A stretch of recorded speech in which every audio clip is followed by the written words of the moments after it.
Mỗi khi nghe cụm từ Trung Quốc chấm điểm công dân, rất nhiều người lập tức nghĩ đến một viễn cảnh khá đáng sợ. Một xã hội nơi con người bị gắn điểm như trò chơi điện tử. Sáng ngủ dậy bật app xem hôm nay mình còn bao nhiêu điểm để được đi làm bình thường. Nói một câu sai, đi sai một bước là điểm tụt và quyền lợi sẽ không còn. Nhưng thực tế ở Trung Quốc câu chuyện không đơn giản như vậy và cũng không vô hại như nhiều người biện minh. Nó nằm ở giữa. Và để hiểu, chúng ta không thể nhìn bằng những câu chuyện bình thường mà chúng ta cần phải nhìn bằng góc nhìn địa lý, thứ quyết định cách Trung Quốc buộc phải quản lý xã hội của mình như vậy. Vậy, Trung Quốc bắt đầu chấm điểm từ bao giờ?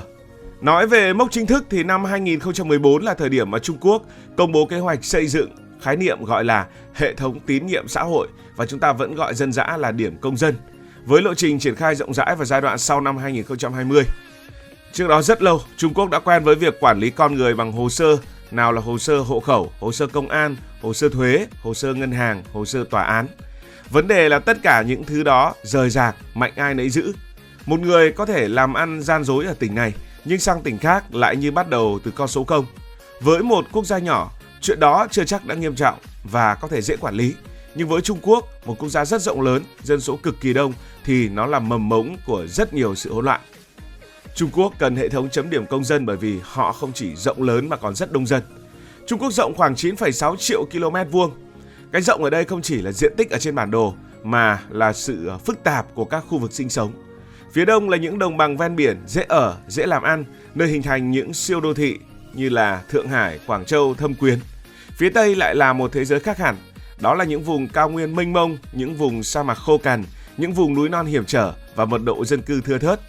Chỉ riêng cái sự chênh lệch này thôi đã khiến Trung Quốc giống như nhiều quốc gia ghép lại, chứ không chỉ là một quốc gia thống nhất bình thường.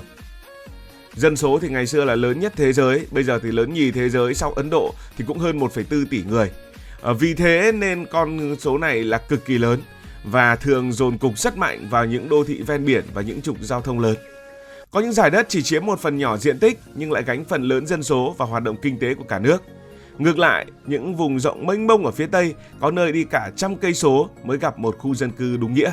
Và điều này tạo ra một đất nước mất cân bằng về mật độ dân số. Chỗ thì đông nghịt người, chỗ thì vắng đến hoang vu. Thế là trong cái bối cảnh như vậy, mỗi năm có hàng trăm triệu người Trung Quốc rời bỏ quê hương của mình đi nơi khác để làm việc, để học tập, để buôn bán. Đây không chỉ là những dòng di cư lẻ tẻ mà là những dòng người khổng lồ dịch chuyển liên tục. Có người từ làng quê lên thành phố rồi ở lại nhiều năm. Có người chạy công trình, nay tỉnh này mai tỉnh khác. Có người ban ngày làm việc ở một thành phố, cuối tuần lại về quê cách đó hàng trăm cây số nhờ tàu cao tốc. Cái sự di chuyển ấy rất nhanh, dày và thường xuyên đến mức ranh giới đâu là quê, đâu là nơi sống trở nên mờ nhạt. Chính vì vậy mới xuất hiện những thành phố mà nếu tách riêng ra, quy mô dân số đủ để đứng ngang một quốc gia châu Âu cỡ trung. Những cái đô thị cỡ 15-20 triệu dân ở Trung Quốc không phải là chuyện hiếm. Điều này kéo theo một hệ quả rất quan trọng. Trong biển người ấy, một người bình thường rất dễ biến mất nếu không quản lý cẩn thận. Không phải là biến mất về mặt sinh học ở đây, mà là biến mất khỏi tầm quản lý của nhà nước nếu thông tin không theo kịp. Và ở một nơi như vậy, nếu dữ liệu về con người vẫn nằm in một chỗ, gắn chặt với quê quán hay một địa phương cố định ở trên giấy tờ hoặc ở trên hệ thống điện tử mà không quản lý tốt, thì nhà nước rất khó xử lý. Ai từng lừa đảo ở tỉnh này, ai từng trốn thuế ở thành phố kia, ai từng thua kiện nhưng không thi hành án, tất cả đều có thể biến mất, đổi chỗ ở, đổi môi trường và bắt đầu lại như chưa từng có chuyện gì xảy ra. Và chính điều đó mới là thứ ám ảnh những người quản lý ở Trung Quốc. Với họ, vấn đề không nằm ở việc kiểm soát suy nghĩ hay đời sống riêng tư, mà làm sao để mỗi con người dù đi đâu, làm gì vẫn để lại dấu vết hành chính đủ rõ. Dấu vết ấy không phải là để theo dõi từng bước chân, mà để khi xảy ra một cái chuyện gì đó, xã hội không rơi vào trạng thái vô danh, không biết ai đã làm chuyện đó. Vì thế nếu nhìn ở góc độ này, hệ thống tín nhiệm xã hội hay chúng ta vẫn gọi là chấm điểm công dân không đơn thuần là chuyện chấm điểm con người, mà là nỗ lực biến một đất nước khổng lồ, đông dân, diện tích lớn thành một nơi có thể quản lý được. Nói cách khác, đó là cách Trung Quốc cố gắng kiểm soát mỗi cá nhân, giúp mỗi cá nhân có dấu vết trong một đất nước quá rộng, quá đông và quá phức tạp. Vậy chấm điểm ở đây thực chất là gì?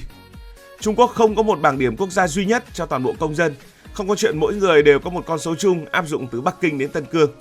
Thay vào đó họ vận hành một hệ thống phân mảnh theo địa phương và theo lĩnh vực. Có nơi dùng thang điểm cụ thể, thường bắt đầu từ một mức mặc định rồi trừ dần khi vi phạm. Có nơi hoàn toàn không dùng điểm mà chỉ dùng hai trạng thái, đáng tin và không đáng tin. Về bản chất thì thứ bị chấm ở đây không phải là nhân cách, đạo đức hay là tư tưởng, mà là những hành vi có hồ sơ pháp lý. Bạn có thực hiện những phán quyết của tòa hay không? Bạn có trốn thuế hay không? Bạn có lừa đảo hay không? Bạn có cố tình quỵt nợ hay không? Nếu câu trả lời là có thì hệ thống sẽ ghi nhận. Còn nếu bạn chỉ là một người sống bình thường, không dính đến những tranh chấp pháp lý thì gần như bạn sẽ chẳng bao giờ cảm nhận được sự tồn tại của hệ thống này.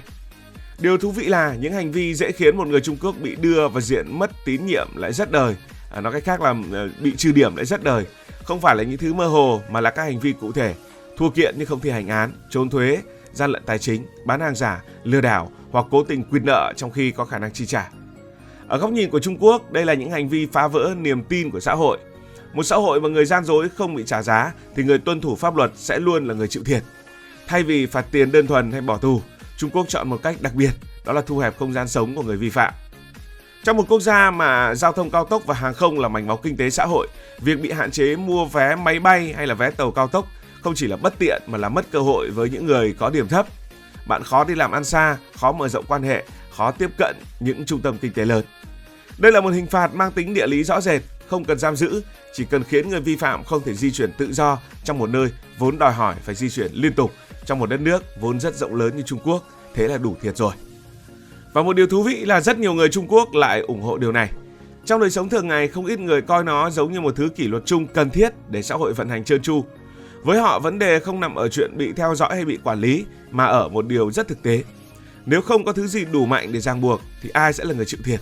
Chỉ có những người tốt là những người chịu thiệt mà thôi. Trong nhiều năm, đặc biệt là giai đoạn Trung Quốc phát triển nóng, tốc độ làm ăn và cạnh tranh quá nhanh đã tạo ra một môi trường lừa lọc, gian dối, quỵt nợ, làm ăn chột giật từng là chuyện không hiếm. Người bán hàng giả có thể đổi địa điểm, người quỵt tiền có thể chuyển thành phố, người thua kiện có thể kéo dài thi hành án. Và ở bối cảnh như vậy, người tuân thủ luật pháp, làm ăn đàng hoàng lại là người thường chậm hơn, thiệt thòi hơn, thậm chí bị coi là ngây thơ. Vì vậy, khi Trung Quốc đưa ra một hệ thống có khả năng ghi nhớ hành vi trong thời gian dài và trên phạm vi rộng, nhiều người không thấy sợ mà thấy yên tâm. Ít nhất họ tin rằng kẻ gian không thể dễ dàng phủi tay làm lại từ đầu như một nơi nào khác nữa. Ngoài ra, trong lịch sử Trung Quốc cũng từng chứng kiến không ít giai đoạn mà niềm tin xã hội xuống thấp. Khi luật pháp chưa theo kịp thực tế, xã hội biến động mạnh, con người có xu hướng chỉ tin vào quan hệ cá nhân, tin vào quen biết, tin vào người nhà. Điều đó giúp họ sống sót, nhưng đồng thời cũng làm xã hội thiếu công bằng. Vì thế, trong mắt nhiều người Trung Quốc, hệ thống tín nhiệm xã hội chấm điểm công dân được nhìn nhận là một nỗ lực thay thế niềm tin cá nhân bằng niềm tin vào hệ thống. Tất nhiên, điều này không có nghĩa là không lo ngại rủi ro, nhưng giữa hai lựa chọn, một bên là hỗn loạn, một bên bị quản lý chặt nhưng trật tự hơn, thì không ít người Trung Quốc lựa chọn thứ hai.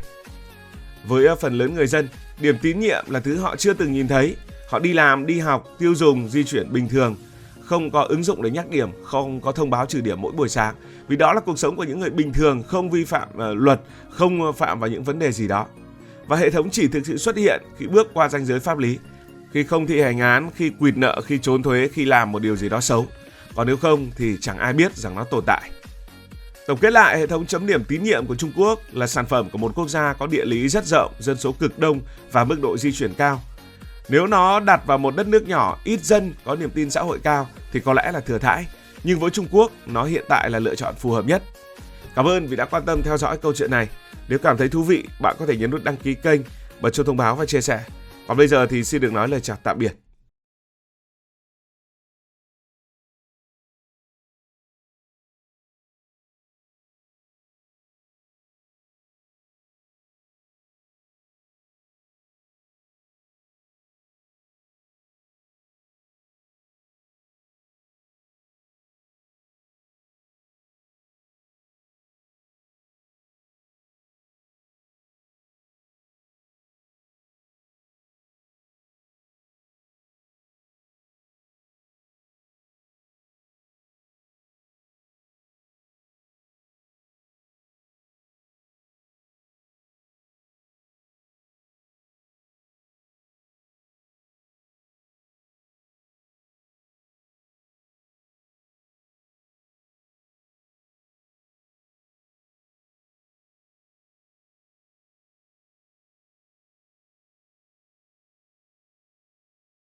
Cảm ơn các bạn đã dành sự đồng hành cùng Hải Thanh Story.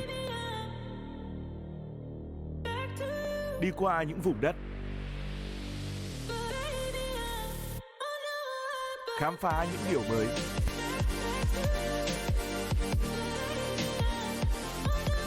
Đừng ngần ngại, hãy để lại những góp ý và xin được hẹn gặp lại.